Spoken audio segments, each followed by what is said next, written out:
El projecte de la IA Vianants equival al 14, gairebé 15% del pla d'inversions, amb 1.152.000 euros. El projecte de Can Oriol, que en aquest cas sí que podem dir que hem estat els primers en posar sobre la taula aquesta necessitat, és d'1 milió d'euros, que representa el 12,7%, també gairebé el 13%. El projecte dels polígons industrials, la millora dels polígons industrials, representa un 14,3%, això equival a 1.118.000 euros.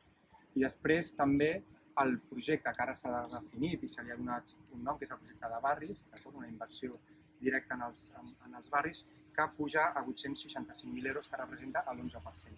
Tota aquesta suma equival a un 52,7% de coses que Esquerra valora primordialment i sobretot formaven part del nucli d'aquelles coses que Esquerra va negociar en el seu moment amb l'equip de govern, tant en els pressupostos com ara en el pla d'inversió.